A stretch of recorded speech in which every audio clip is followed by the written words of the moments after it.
It is August 28, 2005, New Orleans, Louisiana. The lower 9th Ward neighborhood. Barry Tucker and his best friend Jay are sitting on Barry's front porch. They see Abe McKay down the block with his killer dog, Cruz. Hi, that dog can kill a person with one bite. That can't be true. Barry wishes he weren't so scared of everything. Barry's dad appears at the front door. The hurricane's getting nasty. Barry, come and pack up. We're leaving town. Are you kidding? There hasn't been a major hurricane in New Orleans in 40 years. There's a mandatory evacuation. Where are we going? Where will my grandma and I go? We don't have a car. They're opening up the Superdome Stadium for folks without cars. I'm sure everything will be fine. Through the open door, they hear the news playing on the radio. That's right. This storm is a monster. Get out while you can. Barry tries to stay calm as he helps his little sister Cleo pack a bag. Hurricane Katrina is now a Category 5 storm, folks. Winds 175 miles an hour. It's time to...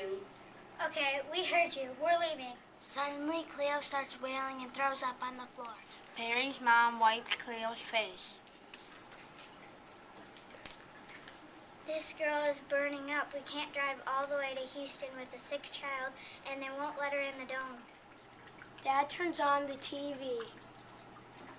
There are already 10,000 people inside the Superdome, and thousands are lined up around the world. They wouldn't let me in with my dog. They say no pets. The real concern here is the levees. Those big walls of dirt and concrete that protect us from all the water that surrounds New Orleans. Some say the levees aren't strong enough for a big storm. Barry, the wind is kicking up. Come help me. Board up the windows.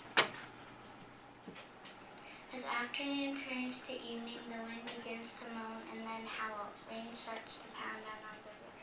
Barry tries not to be afraid. He closes his eyes and sinks deep into his couch.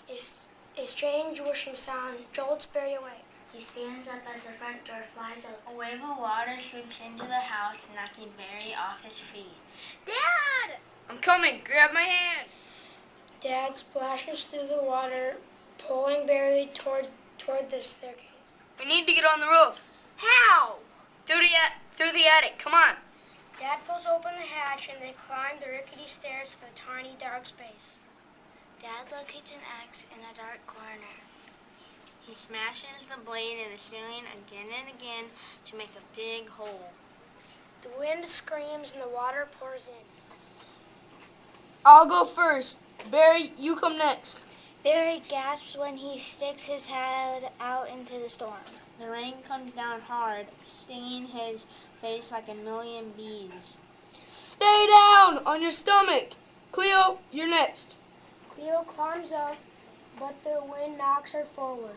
Barry manages to grab her and pull her back. Before Barry can lie flat again, a gust of wind throws him forward. She falls through the air and is swept away in a gushing tide. Barry struggles to stay afloat. Sharp pieces of wood and metal smack and scrape him as they fly by. Dad! Mom! Cleo! The wind screams back at him. Barry is shocked to see a house floating toward him. He reaches up and grabs hold of a window frame, careful of the jagged glass. He climbs in, relieved to be out of the flood, but then he hears ferocious barking. Barry realizes that he's in Abe's house. That's Abe's killer dog. I have to get out of here. But then Barry hears a whimpering howl. The dog sounds terrified, not deadly. Barry hesitates, fighting his fear. He has nowhere to go, and besides, the dog needs help. Okay, Cruz, I'm coming. Barry wades through the water and climbs up the tilting stairs. Cruz's leash is tied to Abe's bed. Barry cautiously unhooks it. Cruz leaps up and licks Barry's chin. You're not really a killer dog, are you? Cruz nuzzles Barry's leg. Barry pats his head. Suddenly, Cruz bounds over to the edge of the room where the side of the house has been ripped away. Barry follows and looks into the sky. It's a helicopter, Cruz. We're being rescued. Barry waves at the pilot. Here, we're here. The helicopter hovers for a minute and then rises and flies away. The helicopter winds have stirred up the water. The house starts to rock violently. Barry hears a loud splash. Cruz has fallen into the water. I'm coming, Cruz. Barry jumps in after him. He swims over to Cruz and grabs onto him. I know, that was scary, but we're okay. But they aren't okay. The water is filled with toxic chemicals. It stings their skin. Barry sees an upside-down car poking through the water. He kicks toward it as hard as he can, towing Cruz. They scrambled onto it. Barry hears barking and howling throughout the neighborhood. Barry and Cruz sit slumped together for hours. They are tired and thirsty. Mosquitoes swarm all around them. At least we're together, Cruz. After night falls, Barry looks up to see a motorized rubber raft coming toward them. Well, look at you, brave soul. Where is your family? Barry looks around at the endless water. His eyes fill with tears. Is he really brave? I'm now. How about some water for you and your friend? Barry and Cruz gulp down the water so quickly they are practically choking. Climb in. I'll take you to the St. Claude Avenue Bridge. People there will help you. Barry pictures a tent with doctors and nurses and police officers ready to help. Nell weaves the little boat through the maze of uprooted trees and wreckage. People stranded on rooftops call to them. Help us! We've got a baby here. We're hurt. Please help. I'll come back for you. Hang on. Barry sees a worried look on Nell's face. Thousands of people are stranded in the lower Nile. I've already picked up more than 30 people. Barry sees the bridge in the distance. There is a large crowd of people looking anxious, but no tent, no flashing lights or police cars. Just little boats like Nell's, letting people off and heading back out into the water. Nell pulls up to a ramp under the bridge. She looks into Barry's eyes. You'll be okay here. You're strong. Barry doesn't feel strong. His body shakes as he climbs out of the boat with Cruz.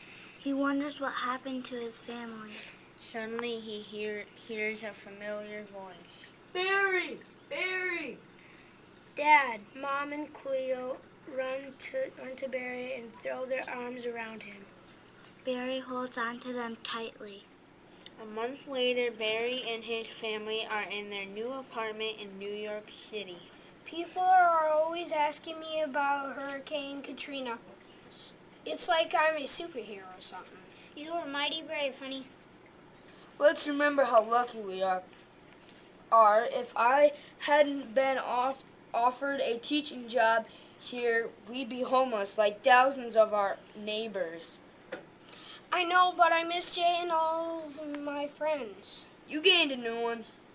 Bear reaches down and pets Cruz, who is snoozing at his feet. I'm sorry that Abe couldn't keep his dog, but I'm glad Cruz is part of our family now. Do you think we'll ever get back to New Orleans? It's going to take time to rebuild our city, but we'll go back someday. One day soon, we'll go home.